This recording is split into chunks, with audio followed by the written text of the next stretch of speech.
It's Wealth by Design here in Edge Radio Australia. Very happy to have the man on my right. I'd love to say the right-hand man, but let's be absolutely honest. He's got far more knowledge than me, and I would be talking myself up considerably to say that. Great to see you. Wealth by Design, it's Jeff Bowman. Well done, Aaron. Thank you so much. And yes, here we are again, the Money Show. Yeah, you know, I don't know if I want to do this show because that shirt, I've never had competition like this. No. Well, come on. Well, there I was in the walk-in wardrobe, and I said to myself, nah, there's just one bloke that can up the stage here with your shirts. Yeah, and it's going to be me today. I'm normally a very competitive person. I didn't even give it a go. I can't compete with that. You know when you're beaten. Yeah, I know. I know. Well, I'm glad you recognise this, and it's one to me in the lyric shirt department. Okay, we'll have to start a ledger. We'll make it work. Actually, you know what? We need a ledger. We might have the right guy for it on this one. No pun intended. No pun at all. Would you like to do the introduction? Yeah, absolutely, yes. It's very exciting today because, you know, tax and accounting is an important part of the money world. So true. And it's great to have Brian Sims here. Brian from Sims & Co. Brian's a chartered accountant and a fellow that runs his own practice. And we're delighted to have him as part of our sort of Wealth by Design network of professional connections that help our community with their tax. And their super funds, and can explain everything in a very simple way, a complex subject. Well, this is what you want. I say it till the cows come home. You know, it's important to get away from the jargon to a big degree, and you speak in everyday terms. Because, you know, for me, who doesn't know a ledger from, I don't know, snakes and ladders. Accrual accounting. Okay, there you go. What's that? See, it's a dark art. It is very much a dark art. Thank you very much for that. So it's great to have these opportunities to talk about this sort of thing in just everyday language and ask the questions that we might not normally feel comfortable saying. So yeah, good on you, Brian. So thank you for coming. Pleasure. Fabulous to have you here because of all the things we've talked about in the past. When people are tracking towards being self-funded retirees, there's lots of people on the journey that people need to deal with, and one of them is tax. Yes. And, so that's great to have you here. We're going to pick your brains today. And you might like to start by just giving us a bit of an idea of your background and how you help out. Well, I can tell you, someone once told me that there's two certainties in life, and that's death and taxes. It's true. So with that, I will tell you a little bit about me. So my name is Brian Sims, and that's the name of my business. I was born and raised in Western Australia. Fantastic. I went to school here, and the very first job I got was in the Bank of New South Wales, which is now Westpac. Yeah. So I worked there full time, and I studied part time. And I came home one night. And I said to my parents, "I'm either going to stop work or stop studying." And Dad said, "Stop work." Really? Stop studying. Yeah. Do work. And Mum said, let's have a think about this. And in the morning, they came to me and said, "We'll let you go to university." How nice of them. Yeah, well, Mum won the argument, as she always did. Yeah, that was the whole sleeping on it thing. Gotcha. Yeah, and there were conditions put on it. So they said, "We'll support you for as long as you don't fail, you pay your own entertainment costs, and you pay your own motor vehicle costs." Okay. I said, "I'll take that." Yeah. And with that, I finished off my degree and I became an accountant. And then I started work with one of the big firms in town, and I've been an accountant all my life, basically. I've been doing tax for the past 20 years. Right. And I'm doing it in my own name for myself. I have staff, I have contractors, I have an office, I've got it all. So I note that the topic for today is what business owners need to know. So I can help you with this. If you could, because I'm swimming in the dark. All right. Yeah. So I'll keep it simple and hopefully entertaining. So I deal with small business. And what is small business? It's anything from about $20 million turnover downwards. Okay. I've got a couple of clients up near there. I've got a lot of clients who make less than 100,000 a year. So they're sole proprietors. Sure. You can have other sorts of businesses, partnerships. You can have trusts, you can have companies, and you can have companies owned by trusts. And typically that's the structure that most people have. Right. Now, with that is the need for a super fund. Sure. So a lot of business owners have a self-managed super fund, and I would recommend that for any business owner because there are certain things that can happen in a self-managed super fund that can't happen in a retail fund. Something like REST, Australian Super, MLC, Yep. AMP. For one, hopefully, self-managed super fund doesn't get hacked like all those. It happens often in the biggies, doesn't It it? happened last week. Yep, there you go. 3 of the funds got hacked. Australian Super and Host, they got hacked. So Oh, Host as well. I didn't know they missed that one. Yeah. Okay. yeah. So anyway, what I tell people about business when they come to see me is that start the way you intend to finish. So that means get the right structure in place from day one, because if you try and change midstream, you're going to end up paying tax. You're going to end up paying capital gains tax. Okay. All right, because if you transfer the business from one entity to another, so long as it's not covered by the rules that the tax office says you're allowed to do this, you're going to sell a business from one entity to another. That business will have value. Because it has value, you're going to make a capital gain. Yep. Because there's a capital gain, you're going to pay tax on it. Okay. All right, so that's what I try and do. I try and stop this mid-stream course change and people having to pay out money. So what I tell them is to usually start a company, and underneath the company will have a trust as the shareholders. And that's a discretionary trust, which in Australia means that we can send the income from the trust where we want to. And typically that's someone with a lower tax rate than somebody else in the family. Of course. So overall, across the family, you end up paying tax. You end up saving tax. You will pay tax. Okay. Now, the tax department, its job in the world is to collect money for the government. And they do it well. Well, Jeez. they do a lot. They're the chief collection agent. They are. My job is to make sure that they only get as much as they're entitled to and not any more. Okay, so that's why you need an accountant. Now, when people come to me and they talk about going into small business, there are a couple of things I talk to them about.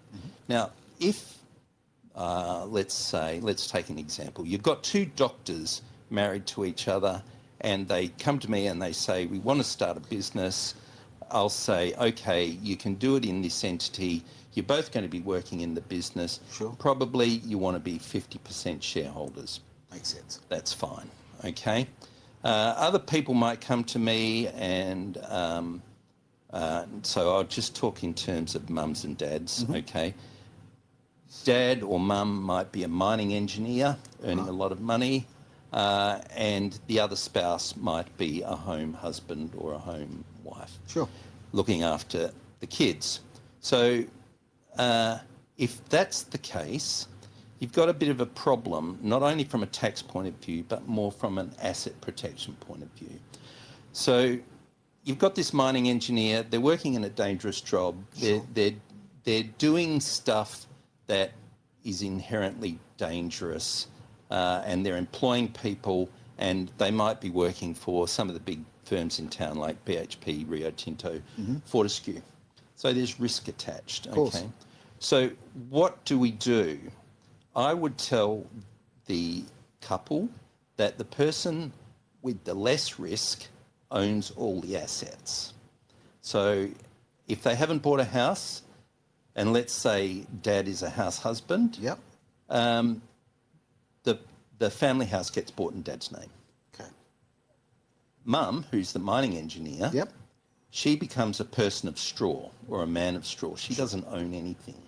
So that if something happens at some point, there's a financial catastrophe and somebody takes a go at the company who's run by the mining engineer, they're not going to get wiped out.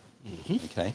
So There's not only tax to talk about, but there is asset protection to talk about. And I think that's something we don't talk about enough. Yeah. Nowhere near enough. Yeah, and No. I've seen the nasty side of this. So, Well, I really want to know more. So have I. I've seen people, something happens to them, they've lost the family house, they've been set back decades in wealth creation. Yeah. So there's a few simple things that you can do. So that was one of them. The other thing too is that the mining engineer, Yep. she operates in a company, and a company is just that little bit more removed from an individual. Yes. It offers asset protection scenarios, and the company is taxed at 25%. Yes. Now, if the mining engineer was trading as an individual, her top tax rate could be somewhere up near 47%.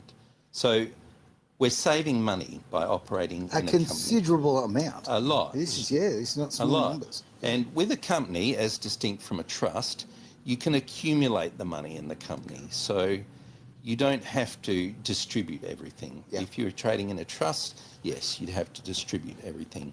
So we've got this person trading a company, accumulating money, they're making a profit, they're paying tax.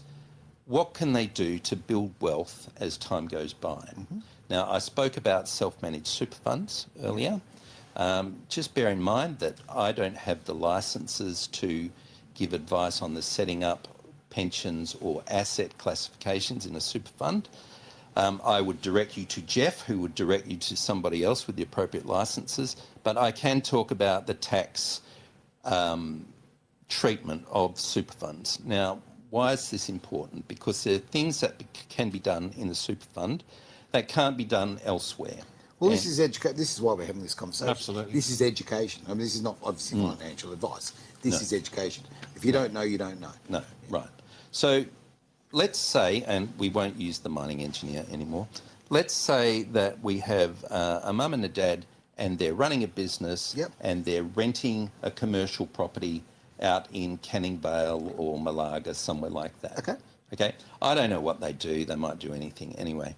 Let's say it's an auto shop. An auto shop. A franchised auto masters or something like that. Okay, they're There you rev go. heads. Okay. You work cars in. I like that. Yeah, Mate. Anyway, so- we can. Appreciate it. So there they are. They're car people. They're out in the industrial suburbs, and what happens is the commercial property that they're renting suddenly goes up for sale. Mm-hmm.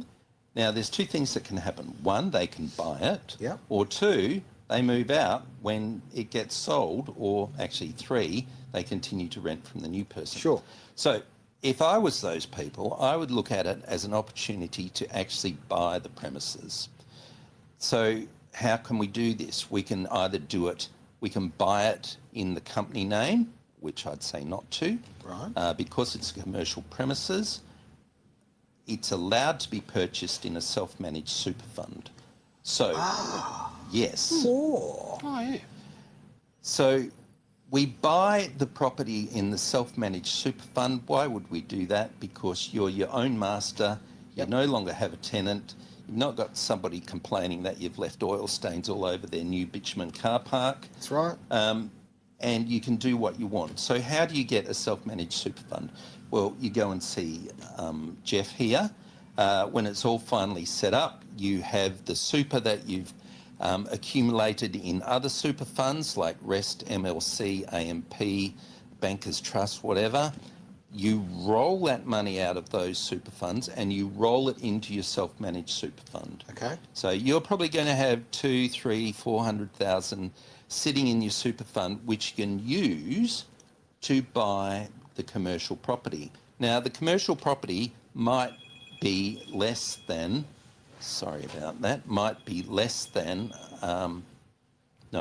more than the amount of money that you've got in your super Of course. fund. Yeah. So what do? The only way that you can purchase that business or that building is that you've got to borrow money. Of course. And In the super fund, right? In a self-managed super fund, you can borrow money. If you were in a super fund like REST or MLC or somebody like that, you wouldn't be able to do it. Okay, so you borrow money. There are certain loan to value ratios that you've got to abide by, Of course. and the lenders will tell you that. Last time I looked, it was like a 30% deposit and a 70% lend.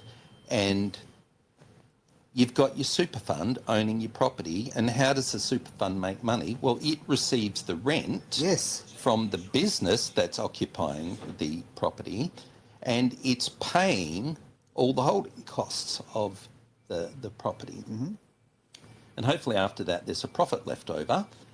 As well, the money that is being paid to the employees, hopefully mum and dad, they're paying themselves a wage. Yep. The super fund, the SGC, super guarantee, gets paid into the super fund. So you're accumulating money and you're accumulating assets in this super fund, and you look after it, okay? Whereas in other super funds, you don't look after it. Right now, with the way things have happened in the past couple of days with Donald Trump, bless his cotton socks, people are losing money in their super funds. You know, people are down 20,000, 100,000 because they're fully invested in shares. The shares have taken a dive. Okay. Not only can you own a commercial property in a super fund, you can also buy a residential property in a super fund. Okay, it's not like the typical negative gearing scenario. You have to make sure that there's enough money in the super fund to cover any losses that this residential property is making. All right. Okay. So there's two things you can do in a super fund that you can't do in a normal super fund. The other thing you can do in a self-managed super fund, obviously, is you can buy shares. You can buy all sorts of things. You can even, and I have clients who do this, they can put collectibles in their self-managed super fund. Okay. Yeah. So being a car man, tell us about collectibles. Yes, definitely. Okay. So, Aaron, let's say you know where there's a Phase 3 351 Falcon from 1975. I do, actually. One of those ones with the numbers 1 to 300 on it. Yep. And for the listeners, there was only 300 made, so they could go in Bathurst, and they're worth a whole bunch of money. $1 million. They're sitting about 750 now. Are they? They were 5,350 new. Right. There you go. So there you go, $750,000. Yeah. So Wow. let's say some years ago you created your self-managed super fund. Yep. And you found one of these cars and you purchased it within the super fund. Right. You've made a lot of money. No doubt about it. When you go to sell that car, if you sell it prior to your retirement age, the super fund will be taxed at 15%. If you sell it after retirement, there'll be no tax. Okay? Huge difference. If you bought that car in your own name as a collectible, and then you sold it, you'd be liable for tax on the profit. At what, about half, really? About 50%, yeah. 50%, all right. It's such a big difference. Well, yes. Now, the thing about having collectibles in super funds is they're difficult to manage. Okay, in what And respect? the tax department puts up with it, but they make you, one, value the item every year, which can be difficult. 2, you have to insure it. And 3, you're not allowed to enjoy the benefits of it. So you can't take that car for a drive. Oh, okay. You've got to put that car in a garage, which is air conditioned, or you might put it in the York Motor Museum. Okay? You've just explained something to me, because I used to know Peter Champion, for argument's sake. I used to know Pete, and he was the man who had the Brock Museum, okay, and owned all Brocky's cars. What a wonderful fella, by the way. Okay. And you know, he had the last of the big bangers, which is worth about $1.2 million, and he's got all of these, and they had to be in the museum, and I did never until this day, because he actually said to me, "I wish I could actually take these out and enjoy them." and I didn't actually push him on the conversation. Now I know why. Now you know why. Wow. So you couldn't buy a Mona Lisa and hang it on your dining room wall in your super fund. Right. Well, you couldn't buy a Mona Lisa anyway, No. but I don't know, Hans Heissen, Pro Heart, whatever. You couldn't hang it on the dining room wall because you would be enjoying the benefit of that asset. Okay. Not allowed to do it. It's weird, I know, not allowed to do it, okay? Tax is weird. I know, it is. So what did I say? You've got to insure it, you've got to house it, you're not allowed to enjoy the benefit. Other sorts of collectibles that you can put in your super fund.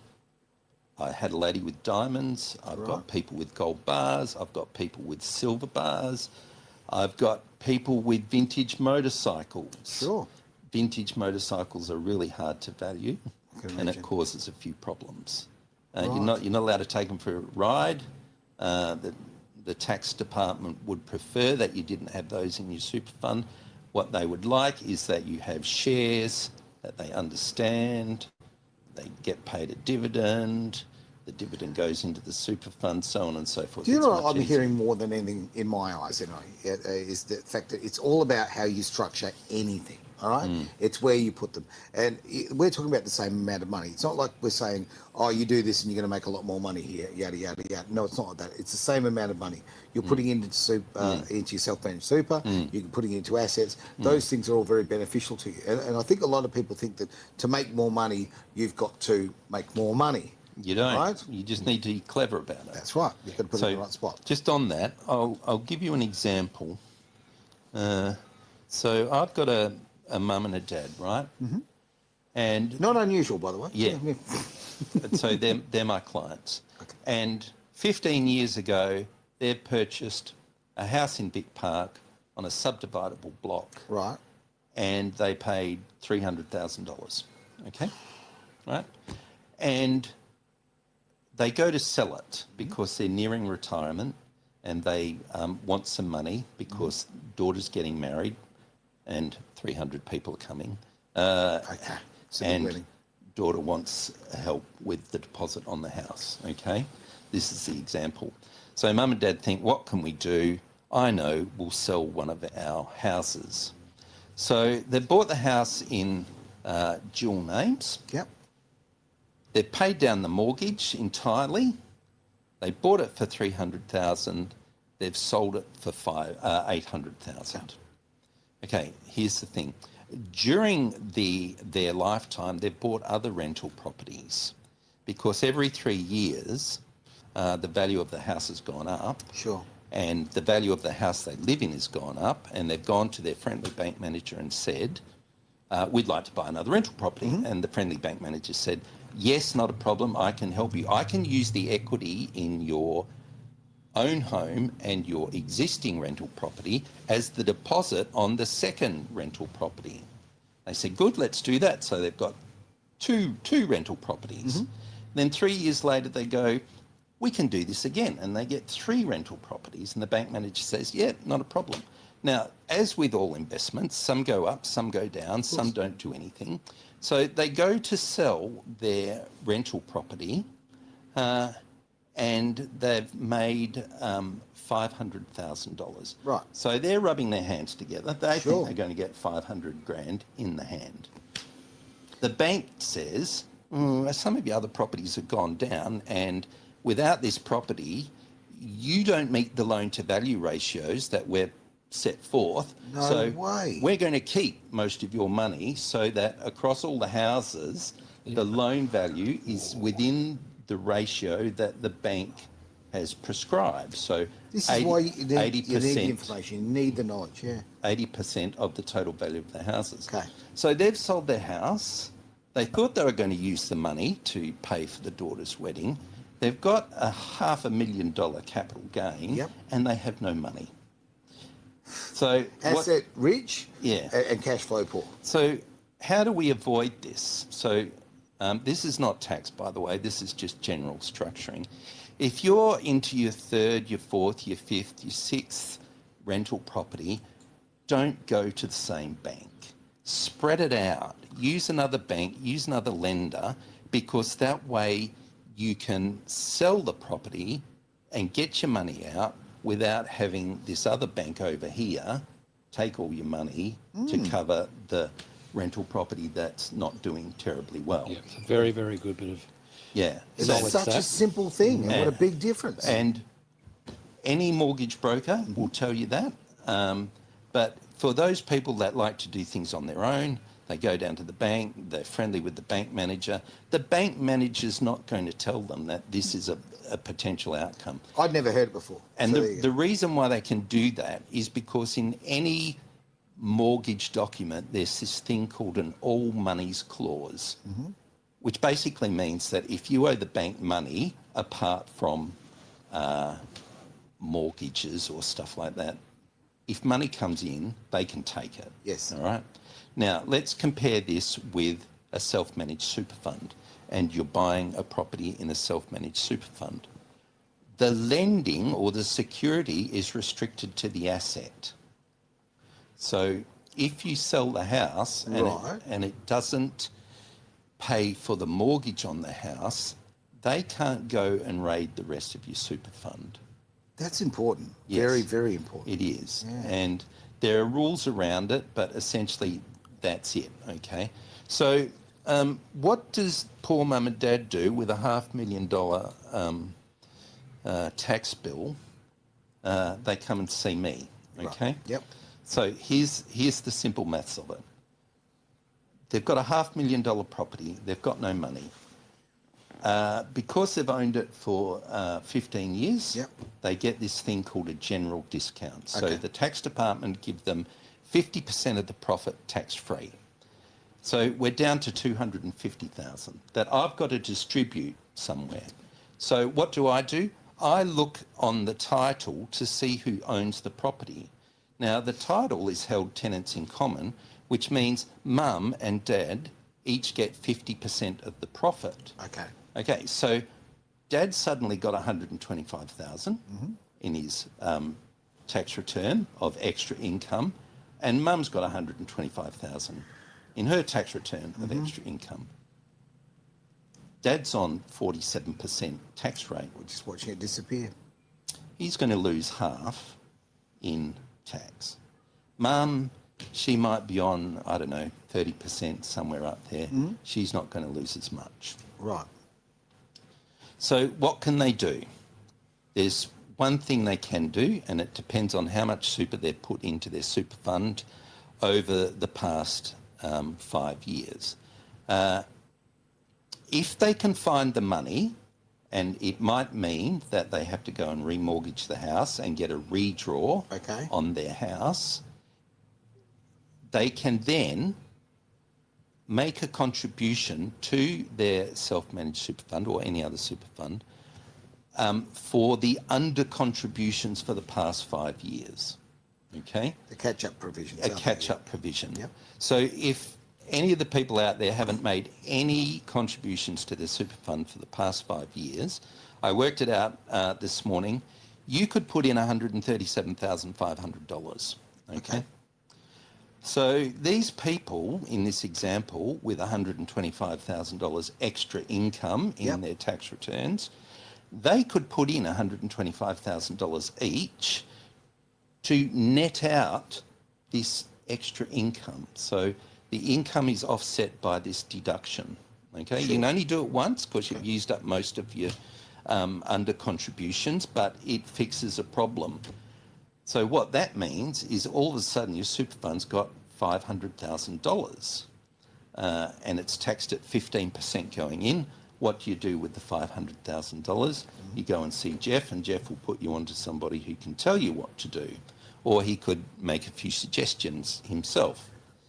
But what we've done is essentially roll the profit out of the rental property into your super fund. Yeah.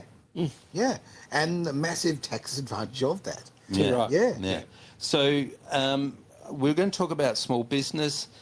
A lot of people in small business, they don't put any money into super fund simply because there's not the cash flow. And what happens is 15 years later, they go to sell the business and potentially they've got this huge capital gain. Yep. So the tax department know this and they've made allowances. So Under the small business rules, and you're a small business if you've got turnover of less than $10 million and net assets of less than $6 million, Okay. there are special provisions whereby the sale of your business is capital gains tax free. Okay. So if you've held the business for more than 15 years and you sell the business, you may be able to avail yourself of this capital gains tax free exemption. All right? So you get your money tax free. Yeah. Wonderful. If you're less than 60 and you use that provision in the Tax Act, you've got to put it in your super fund. Yeah. So you roll into your super fund. And you don't have access to your 67 or self-managed at 60, correct? Well, okay, the rules are this. If you retire at 60 and properly retire, Yep. yes, you can have access Okay. to it. Old age pension, 67. Yes, that's kind of my point. Yeah. that's When what you I'm get to, it might be 67 now, but I thought it was 65. 67. You can just take the money out of your super fund, all right? Yeah. So it's probably changed. I mean, to my mind, it's better to put yourself in a situation where we're working towards the number 60, to be honest with you, and forgetting about the 67. Yeah. Okay, But to you- being independent and actually Yeah, having well, financial... you'd be surprised strength how that way. many people can't retire at 60. Yeah. There's a lot of people, and there's a lot of people can't retire at 65. There's a lot of people will be working till they're 75, 80. Yeah, I know. Okay? Not because of bad planning. There may have been some financial disaster that happened to them during their life, which they're only just recovering from. Divorce is a good way to be turn Yeah. a dollar into 50 cents. That's right, that's right. Oh, Some do it twice. Well, put right to me. There we go. Thank Two goodness. disasters to have to recover from. I said to the guy that works with me, his name is Max, I said, Max, never get divorced. It'll clean you out. Oh, look. Do you know how you make a small fortune out of a divorce? No. Start with a huge fortune. Oh, But life happens, and you're Yeah. right, and you've got to recover, and you've got Yeah. there's all sorts of asset management and things that you can do to make the most of Yeah. it. You can, I mean, and another advantage. We are actually running out of time, so I was just going to say very quickly. I'd love to have you back if that's possible. That'd Sure. be great because we've got so much stuff to cover. Yeah.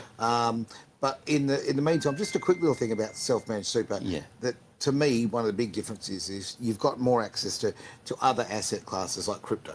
Okay. Yep. Which you can't do with an MLC or a host or whatever. Absolutely. And for those who are trying to supercharge their super, so to speak, are trying to fight back from whether a divorce or some sort of disaster in their lives, right? This is something a self-managed super can do. Apparently so. There you go. Jeff is the expert on crypto. Yep. I do have clients with crypto in their self-managed super funds. They get audited annually and they pass the audit. So, yes, you can have crypto in your super fund. Yes, you the go. big secret is to make sure it's secure. Yes. And you've got licensed custody provisions inside the platform that you Yeah. purchase the crypto through. That's a big one. One final one. I know we're running out of time. we're good. Brian, very quickly, we all know that it's the maximum $30,000 a year that can go in as a tax deductible contribution to Yep. super, inclusive of your employer contributions. What's the maximum non-deductible contribution that can go into super? Okay. So a non-deductible contribution in my language is called a non-concessional contribution. So a non-concessional contribution can be 150,000. We've got noisy neighbours year. today. Noisy There we go. neighbours. That's Yes. all right. Or there's this other thing you can do. You can Sorry, use So it's Sorry. 150 grand? yeah. 150,000. Okay. Yeah. So you can use this other thing called the bring forward rule, where you can actually put in 3 lots of 150. So that's 450,000 Okay. in any one year, but you can't contribute any further for the next couple of years. Yeah. So here we are, we're in April. Soon the end of the financial year will be upon us. Sure. So if you were to win Lotto tomorrow and you've got $20 million, you Yep. probably wouldn't see it for dust, but